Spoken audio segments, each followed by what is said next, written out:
Hi, everyone. Welcome to Second Wind Women. I'm Karen Spees, and I am here today with Kate Taratt Cross. She is a multifaceted wellness practitioner dedicated to inspiring healthy living and empowering individuals to step into a life of vitality and personal growth. Sounds amazing. She's also known as the Breath Chef, and she champions a powerful philosophy that food and air are the two essential life forces that fuel ourselves and ourselves. And when we master both, we can elevate our energy and unlock the life we truly desire. She is on a mission to turn this philosophy into a movement. Okay. Here's a little bit of her history. Her journey has taken her from Haiti, where she spent a decade running a community based art center, sailing the seas on a record breaking luxury sailing yacht, to the high performance world of elite sport. I cannot wait to talk to you. This is some very interesting stuff. All through those, she's nourished a world famous athlete at the top of his game. These contrasting experiences have shaped her grounded yet high performance approach to well being. That's a little bit different than just like life of vitality and personal growth, right? So today she blends her roles as a retreat facilitator, Soma breathwork instructor, health coach, artist, and chef to craft immersive retreats across Europe and Scotland. Her breathwork sessions guide participants into deep relaxation and self discovery, and her cooking classes demystify the kitchen so that healthy eating becomes joyful and effortless. Through her published work, she offers practical tools for well being, and through her retreats, she creates transformative, energizing experiences that catalyze profound, lasting change. Wow, that is a mouthful. Well, welcome, Kate. Um, so Thank you glad. very much. Yeah, I'm so glad we connected. I am too. Thank you for having me. So, where do you want to? I mean, that's a lot. Where do you want to start? Maybe start at the end and move back. Okay, that's a people don't usually do that. I'm down. Yeah, Yeah. So right now you're leading retreats. that's correct. Yes, I run between 2 and 4 retreats a year, and I run them in Portugal, France, Tuscany, and Scotland. That's the lineup for next year. Okay. And then when I'm not running retreats, I'm encouraging people to come away on a journey with the Breath Chef, which is online. And we meet once for an hour to do breath work and to find some joy in the kitchen. So you combine the well, that's there for the breath chef. I wondered what fancy things you were doing with air. That's it. Yeah. So air and the nutrients we eat inside the center of our cells, that's where everything gets transferred into energy. That Hmm. keeps us alive.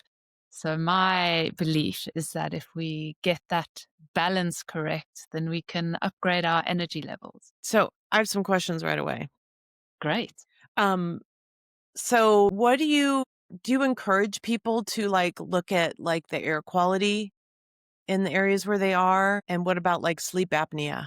Okay, I definitely think air quality is something to take into consideration. So if you do live in a congested area, then it's a good idea if you can, from time to time, get out into the mountain and get some good quality air, or now Hmm.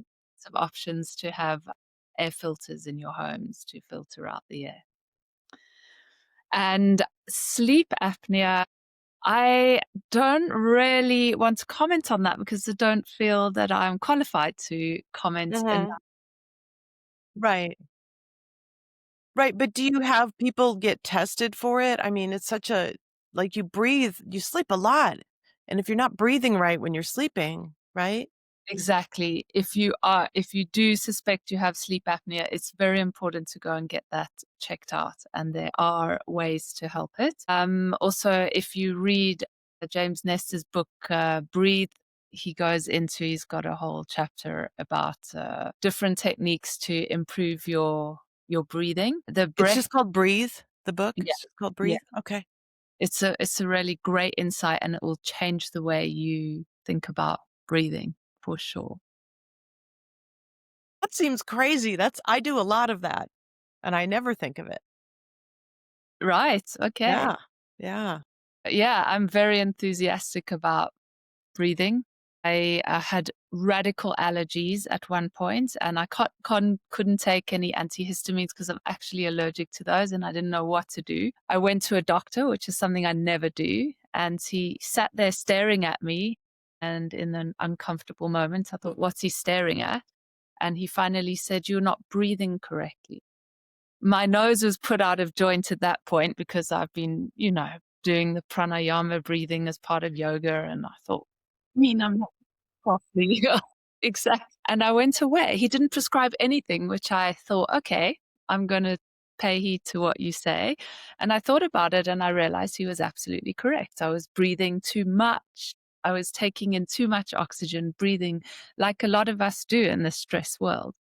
And so I started, yes, I really started to pay attention to that. And well, the allergies cleared up. But the biggest side effect I had was that I just didn't have that knot of anxiety in me anymore. So I realized that there is so much to practicing breath work and to being disciplined to really get mindful about the way we breathe. It's the not living with anxiety anymore. And of course, no allergies has been a game changer for me.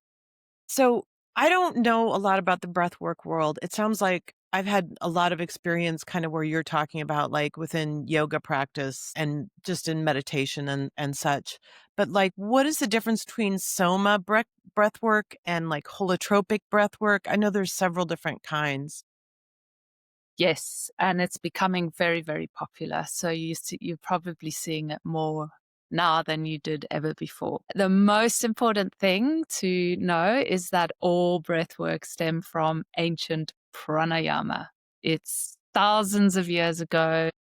And it was the yogis who were studying the animal kingdom, and they noticed that the larger animals took fewer breaths and lived longer, and the smaller animals took a lot more breaths and didn't live so long. So they realized as humans, we could control it and hopefully increase our longevity and have a better well being.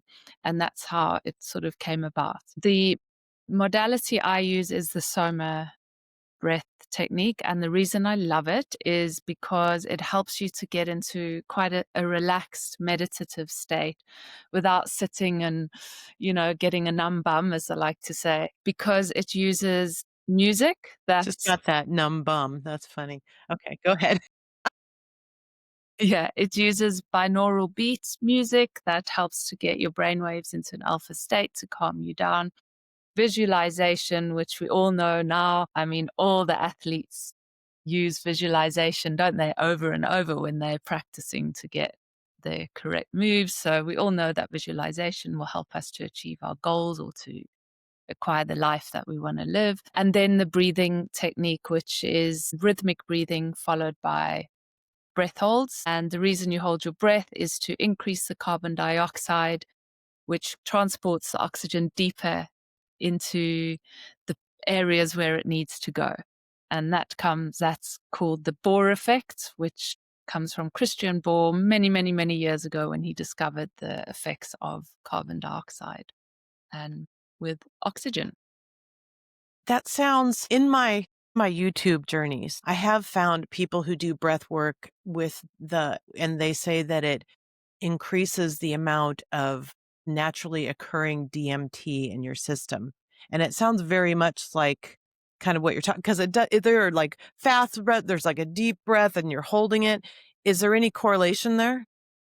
Yes, actually, and Soma Breath had a study done, and I hope I'm correct with Cambridge University, but I'm hoping that We can add it in the comment. It's in the comments. I'll double check it. where they did a big study and exactly that, the DMT story. So yes, it's a good article to read, and yes, that can happen. Therefore, Soma, right? That's with the Soma did a they did a study together. Right, no, I mean the word soma. The Soma, yes, Yeah. is Greek for body. So yeah, it's very much connecting with our bodies, which sadly I think that in our modern life we have moved away from. A lifetime of being told how to feel, what you should eat, how to behave. It's made us sort of stop connecting with actually how do I feel? Yeah. Yeah, And so let's talk a little bit about, like, the food and the breath work together. So how did you do you have chef training, or you just, like, did heavy research, or how did you bring that aspect in?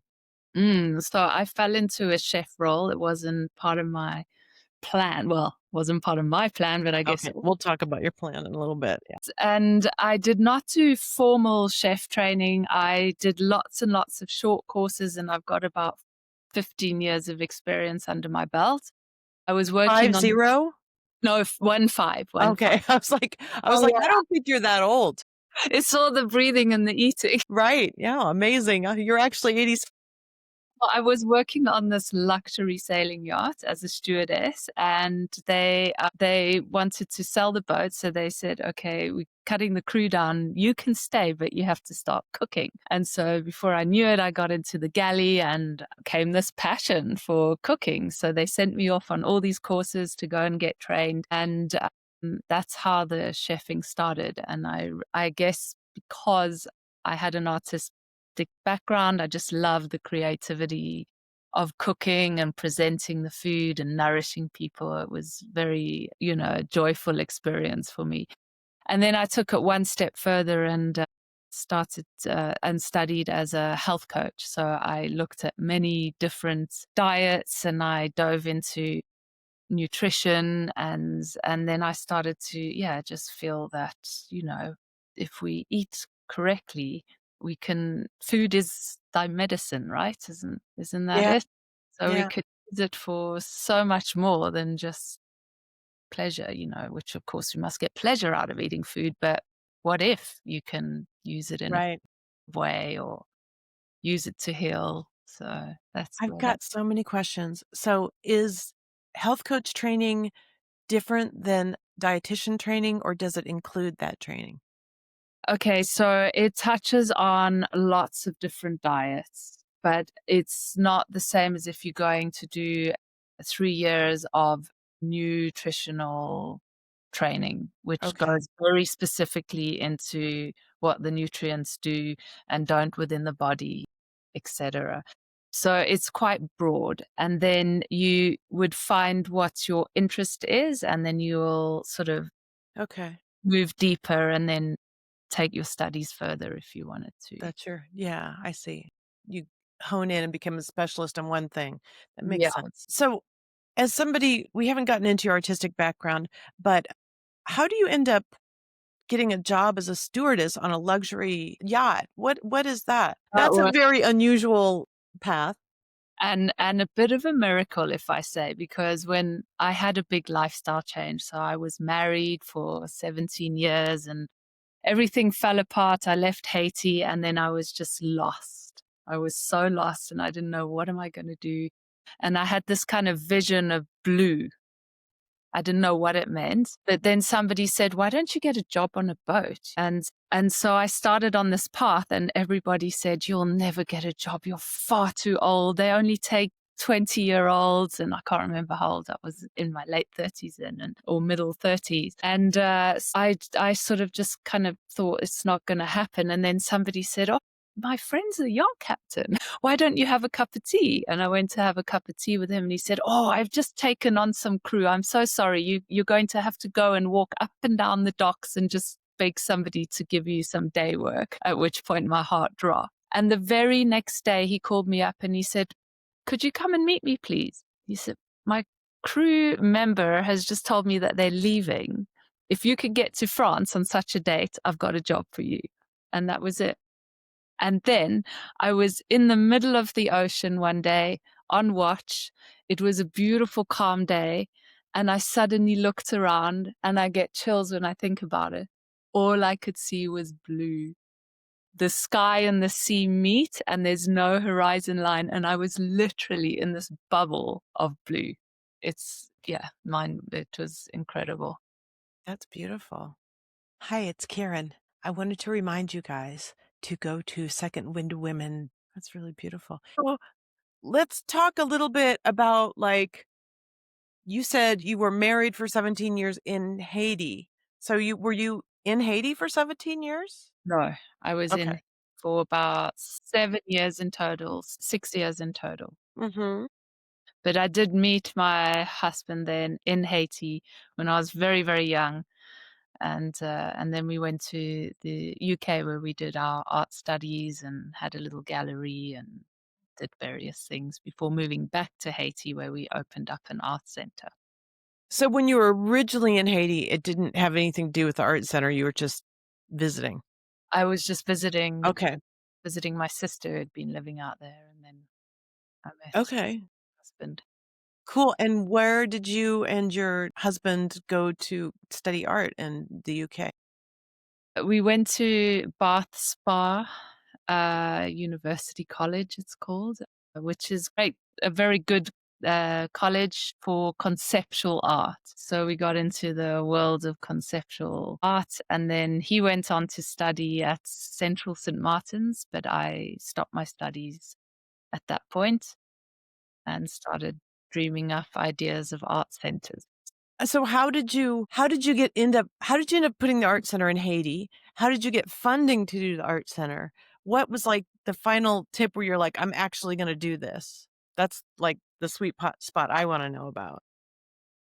Ah, ooh, the The inspiration came because Haiti was known for its art, and it sort of got devalued over the years because they had no fresh inspiration, and it became more craft.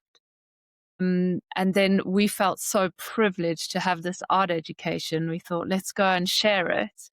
And hopefully, we can get the Haitian artists to a level where they can go out the country and then they can go and explore arts institutes if they want to take their education further. And then we hit the massive stumbling block that nobody would give them visas. So Yeah. we to then bring artists in to Haiti to come and share their knowledge in the country. But we also my husband's parents were getting really old, so that's why we decided initially to go to Haiti. But then, of course, we just realized that, we can offer something here. We can do something in it. Oh, so he's from Haiti. Oh, okay, I didn't get that part. Yes, he was, yeah, but grew up Yeah, here. when your parents get old. Yeah, so that's how we sort of decided to go there. So did you find that you made a difference with your art center as far as, Haitian artists getting more exposure in the world at large? Yeah, it was a really magical experience. It was phenomenal, and any artists that came to Haiti all had a phenomenal experience as well. Unfortunately, the earthquake destroyed the art center, destroyed the director who was running it. But what has happened since is lots of little seedlings have sprouted from that. And lots of artists still from time to time contact me, and the stories are just so heart moving, really. And I think it did make a difference that they had a space that they could flourish and learn from each other, learn through exchange, right? From Mhm. teaching people who come outside in and those that come inside sharing what they know. And it's just such a beautiful way to grow as a community or as an individual as well. What was the time frame where you had that center? That was 5 years, and then it's 7 years before it's got destroyed. Oh, I meant like the years. Like what. Oh, that was in 2000. We first went and conjured up the plan, and then we went Mhm. uh, a year a year later or 2 years later, so around 2002, and then till 2007 we had yeah. Okay. Okay, cool. And what do you think I mean, there was a movement for a while. I don't know if it's still happening, but probably in the early 2000s, there was a movement where they were showing folk art in galleries, and they were really starting to pull that out. How does that work into the whole situation? Yeah, that's so true, actually. So there were a few galleries in the United States that were doing exhibitions around folk art or diaspora art. So the artists got it lots, not lots, but they got opportunities to have their work exhibited. And some of them did actually get to travel. Oh, cool.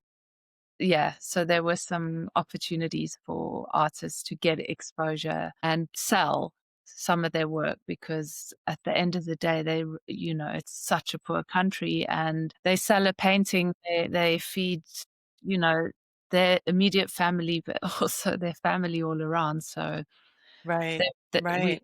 managed to hook them up with galleries and buyers as well. Yeah. Amazing. That's Yeah. so cool. That's amazing.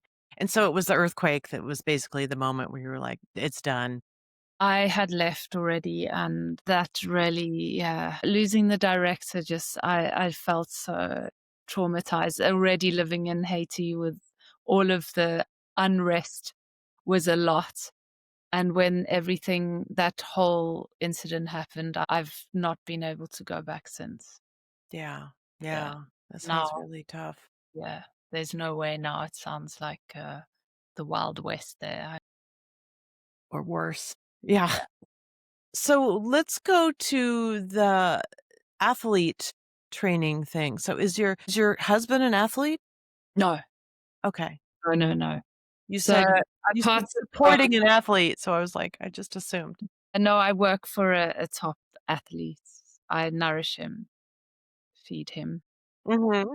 follow him around from time to time, fueling him. So, yeah, that's been such an insight to work with such a top sportsman, to get an insight into how important mindset is, how important fueling your body and taking care of yourself has really inspired me on my journey moving forward. Yeah, yeah, and how did you I mean, that seems, again, like I could see it work with the health coach thing, but with all of your background, how did you end up in that position in that situation? That was also a completely lucky arrival in my lap situation. Yeah, I Mhm. was for work and I got asked if I could go and cook for this client, and I wasn't even too sure who the client was initially, and then discovered I was working for an absolutely great, amazing person. And yeah, it was just I got very lucky. So you're still doing that in conjunction with your private coaching work and your retreats? Yeah, yes, I do. Busy. Busy, busy, yes, but in terms of the private chefing, I only have a couple of clients now that I work with. And are you still doing any art? I do actually. Yeah, I do manage to squeeze a little bit of art in where I can and when I can. I ran a retreat with an artist this year, and it was all focused around art and reviving that artist child, but not necessarily child, but the artist within you. Yeah, anytime you talk about play, you can pretty much just, substitute the word child, and everybody knows what you're talking about, right? Yeah. Yeah, awakening that creative side is very important for us because we're often living too much in our logical side, and, left side of the brain, and we're too analytical and compartmentalize everything. And the more we tap into that other world, my goodness, it can really help us to problem solve better. It can help us to see things from different perspectives and again tap into ourselves again, right? We were saying earlier about being disconnected. So Yeah, yeah. But if you're only breathing from, like, your collarbone up and you're eating crummy food, then you don't have the energy to do these things that make you happy, right? that's exactly it. And that brings us back to the point of get the balance correct and have more energy. And then, oh my goodness, there's so many things you can do. That's so cool. So what kind of art do you do? I'm a painter and a printmaker. So Okay. I lino print and etching. Very simple, fun process Is that stuff. the kind of work that you taught when you had your art center, or did you brought in visiting artists? Yeah. Yeah, Yeah. so I would enjoy teaching life drawing and printing techniques. And I think also techniques to help you to just let things come out and not be too constrained. Which is interesting because printmaking is quite constrained, but there's also a time and a place, especially in the art center where there was a lot of expressive creativity, because there was no formal training. So Right, it right. was very expressive. I'm really curious because, I have a lot of friends who are artists and theater people, and I come from that background. And there's such an emphasis in the United States on, like, why would you do or make this thing if it wasn't gonna result in some income for you? It's a waste of time. You know what I'm saying? Like, art is considered a waste of time if it's not something that's going to blossom into something else. So how do you contend with that in a place like Haiti where, like, there is a real need? Very interesting question. It's so in Haiti, the crafts, the art was the tourist attraction, Yeah. really. Yeah. It for them, it was a means of making income. For others, it's such a burning desire that you just can't Right. down and you have to create. So that's very interesting. I've never thought so much about that. Yeah, in terms of myself, it would, of course, there was no money in it, and it was continual struggle to find funding. Right. Right.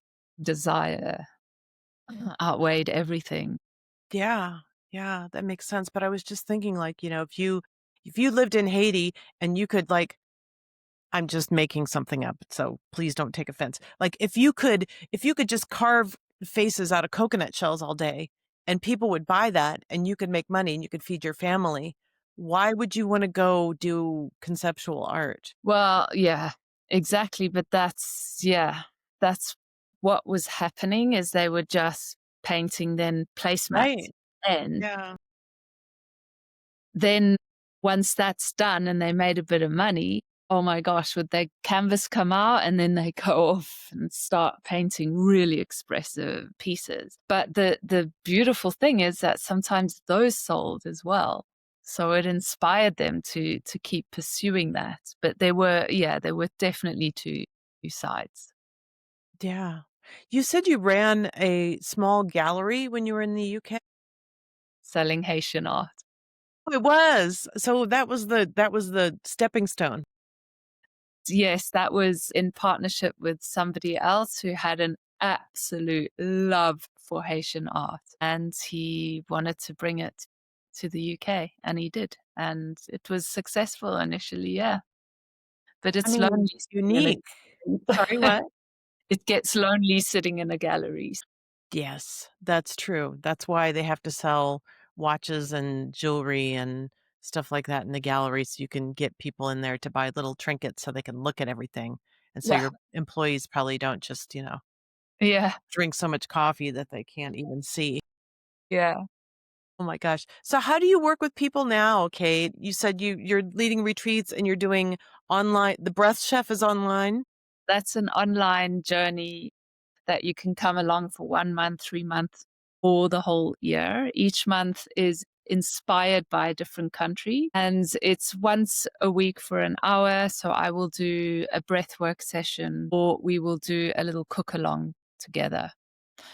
Um, and then if you can't make it live, you get to watch the recordings, but it's just a nice way to set aside an hour of self care.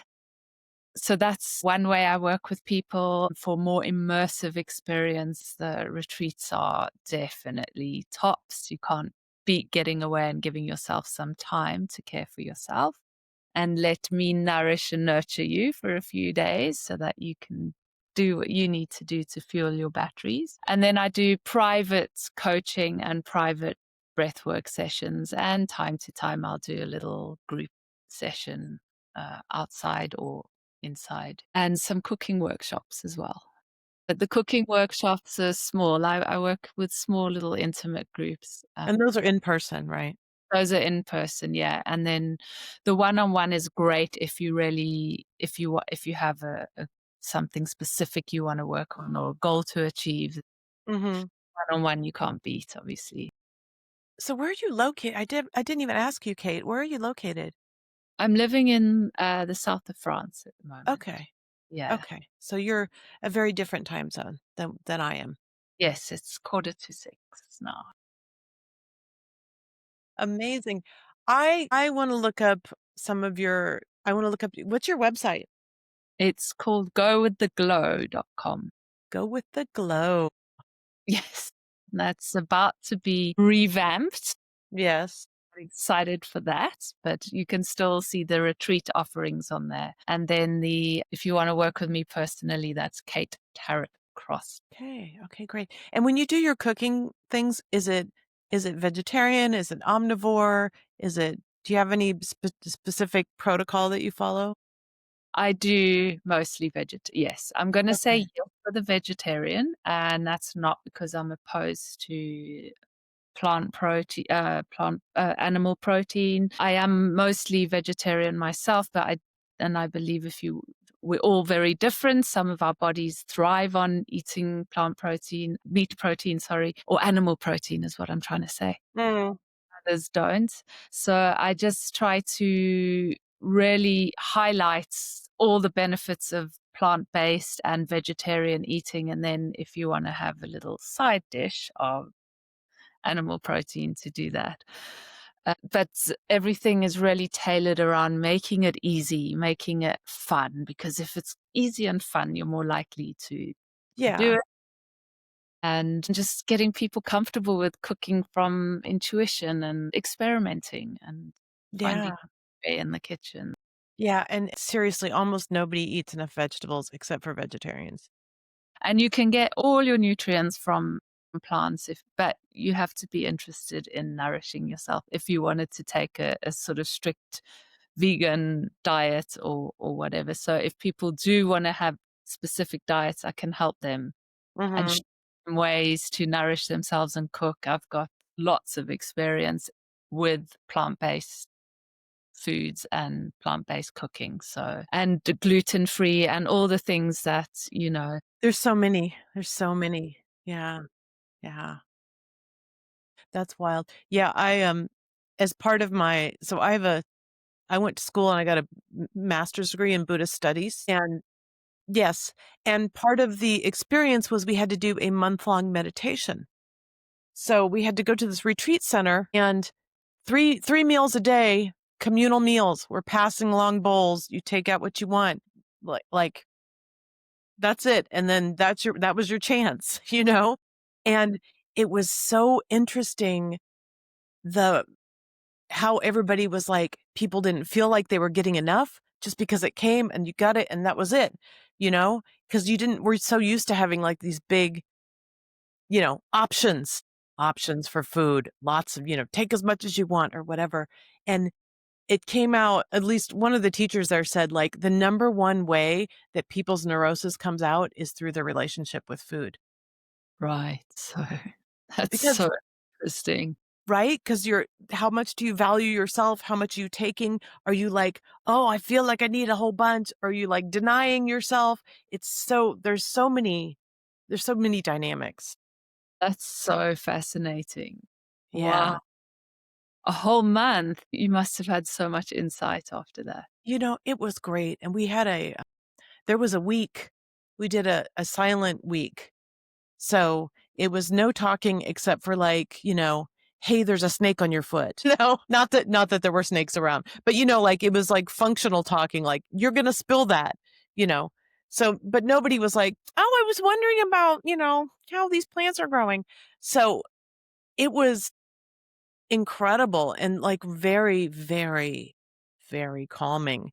And I remember when the week was over and they were like, "Okay, the week is over." And so many people were like like, they had been holding in all this stuff for the whole week, and I was actually, like, really hesitant to talk because I found it so, I don't know if I would say profound, but like such an opportunity to focus on my experience rather than how I was going to talk about, relate that experience to somebody else. Yeah. Wow. Would you do it again? Yeah. My kids are old enough now. I'd do it again. Yeah, I would. Yeah, it was really amazing. Um, yeah, that's a whole I should do a podcast on myself. Yeah, I was gonna say, can I interview you? Find somebody to interview me. Um, well, awesome. Thank you so much for joining us, Kate. It was like such a pleasure to talk to you. And I will put the link to your websites in the notes. And I hope people get in touch with you because I think that's just breathing and food together is like really, that's really amazing. Thank you so much, Karen. It's been an absolute pleasure. So I really appreciate you having me on your show today. Yeah, well, I appreciate your openness and your willingness to share your story. It's amazing and inspiring and says a lot about mindset and, like I want to work on a luxury boat. How's that going to happen? Cool. Yeah. Well, thank you, Kate. Thank you, Karen.